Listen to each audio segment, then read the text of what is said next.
తాకట్లో ఉన్న మీ బంగారాన్ని విడిపించి ఆ రోజు ధరకే కొనబడుతుంది ఆచారి గోల్డ్.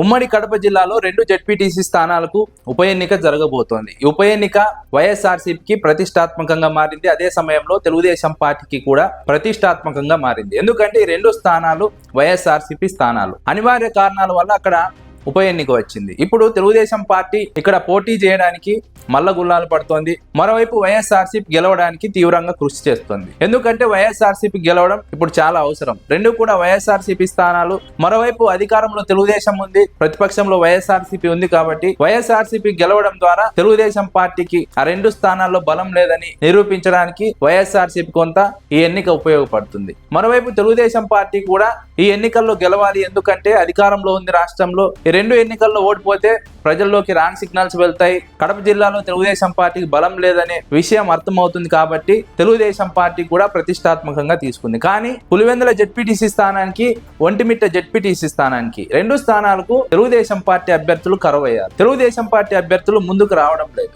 ఎందుకంటే ఒకటి పులివెందుల, 2 ఒంటిమిట్ట. పులివెందుల వైఎస్ జగన్మోహన్ రెడ్డికి కంచుకోట. పులివెందుల నుంచి వైఎస్ఆర్సీపీనే గెలుస్తుంది. కాబట్టి తెలుగుదేశం పార్టీ ఇక్కడ పోటీ చేయడం ద్వారా ఓడిపోవడం తప్ప మిగిలేది ఏం లేదన్న ఒక నిర్ణయంతో తెలుగుదేశం పార్టీ అభ్యర్థులు ముందుకు రావడం లేదు. ఈ నేపథ్యంలోనే Telugu Desam party incharge BTech Ravi తన భార్యను రంగంలోకి దించారు. బీటెక్ రవి భార్య లతారెడ్డి జెడ్పీటీసీగా నామినేషన్ వేశారు. ఇప్పుడు తెలుగుదేశం పార్టీ పరిస్థితి ఏంటో పులివెందుల నియోజకవర్గంలో అర్థమవుతుంది. ఎందుకంటే అక్కడ అభ్యర్థి కూడా ముందుకు రాలేదు జెడ్పీటీసీగా పోటీ చేయడానికి. ఇలాంటి సందర్భంలో బీటెక్ రవి తన భార్యను బరిలోకి దించాల్సి వచ్చింది. మరోవైపు ఒంటిమిట్ట జెడ్పీటీసీ స్థానం. ఒంటిమిట్ట నుంచి కూడా తెలుగుదేశం పార్టీ నామినేషన్ వేయడానికి వెనుకడుగు వేస్తోంది. స్థానిక అభ్యర్థులు ముందుకు రావడం లేదు. అధికారంలో ఉన్నప్పటికీ ఈ 2 స్థానాల్లో జెడ్పీటీసీ అభ్యర్థులుగా తెలుగుదేశం పార్టీ నాయకులు పోటీ చేయడానికి వెనుకడుగు వేయడం రాష్ట్ర వ్యాప్తంగా చర్చనీయాంశంగా మారింది. ఎందుకంటే అధికారంలో ఉన్నారు, అన్ని రకాలుగా అధికార యంత్రాంగం సహకరిస్తుంది. ఎన్నికల్లో గెలవడానికి తెలుగుదేశం పార్టీకి అన్ని విధాలుగా తోడ్పడుతుంది. మరోవైపు డబ్బు విషయంలో కూడా తెలుగుదేశం పార్టీ అధికారంలో ఉంది కాబట్టి ఎలాంటి కొరత ఉండదు. కానీ ఇక్కడ తెలుగుదేశం పార్టీ అభ్యర్థులు ఈ 2 స్థానాల్లో పోటీ చేయడానికి వెనుకడుగు వేయడం చర్చనీయాంశమైనటువంటి అంశం. ఇప్పుడు రాజంపేట నియోజకవర్గానికి సంబంధించిన ఒంటిమిట్ట జెడ్పీటీసీ స్థానానికి జనసేన నామినేషన్ వేసింది. తెలుగుదేశం పార్టీ ముందుకు రావడం లేదు.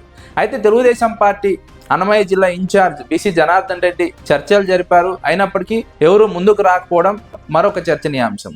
మరోవైపు జనసేననే బరిలోకి దించి టీడీపీ తప్పుకుంటుందా అన్న ఒక చర్చ కూడా జరుగుతోంది. ఇటీవలే రాజంపేట నియోజకవర్గం నుంచి గత ఎన్నికల్లో పోటీ చేసి ఓడిపోయిన సుగవాసి బాలసుబ్రహ్మణ్యం వైఎస్ఆర్సీపీలో చేరారు. ఇప్పుడు ఆ రాజంపేట నియోజకవర్గంలోని ఒంటిమిట్ట జెడ్పీటీసీ స్థానానికి ఉప ఎన్నిక జరగబోతోంది. ఇప్పుడు వైఎస్ఆర్సీపీ అక్కడ బలంగా ఉంది. ఒంటిమిట్ట జెడ్పీటీసీ ఎన్నికల్లో వైఎస్ఆర్సీపీ గెలవడానికి అవకాశం ఎక్కువ ఉంది. మరోవైపు పులివెందులు కూడా గెలవడానికి అవకాశం ఎక్కువగా ఉంది. ఇలాంటి సందర్భంలోనే తెలుగుదేశం పార్టీ అభ్యర్థులు ముందుకు రాలేదు. పోటీ చేసి ఓడిపోవడం ఎందుకు అనే ఒక నిర్ణయంతోనే అక్కడ అభ్యర్థులు ముందుకు రానటువంటి ఒక పరిస్థితి ఈ 2 జెడ్పీటీసీ స్థానాల విషయంలో కనిపిస్తుంది. అధికారంలో ఉన్నప్పుడు రెట్టించిన ఉత్సాహంతో అధికార పార్టీ అభ్యర్థులు పోటీకి ముందుకు వస్తారు. ఆ ఎన్నికల్లో గెలవడానికి అధికార పార్టీ శాయశక్తులా కృషి చేస్తుంది. కానీ తెలుగుదేశం పార్టీకి మాత్రం కడప జిల్లాలో విచిత్రమైన పరిస్థితి ఉంది. ఈ 2 స్థానాల్లో పోటీ చేయడానికి అభ్యర్థులు ముందుకు రాలేదు. బలవంతంగా ఇప్పుడు బీటెక్ రవి భార్య నామినేషన్ వేశారు. ఒంటిమిట్ట స్థానానికి అయితే టీడీపీ అభ్యర్థి ముందుకు రాలేదు. మరి జనసేనకి వదిలేసి తెలుగుదేశం పార్టీ ఖాళీగా కూర్చుంటుందా అన్న ఒక చర్చ అయితే రాజకీయ వర్గాల్లో బలంగా జరుగుతోంది. మీరు బంగారం తాకట్టు పెట్టి ఆ బంగారం డబ్బులు కట్టలేక ఇబ్బంది పడుతున్నారా? ఆచారి గోల్డ్ వాళ్ళు మీ బంగారం కొని మీ లోన్ తీర్చి మిగిలిన డబ్బులు మీకు ఇచ్చేస్తారు.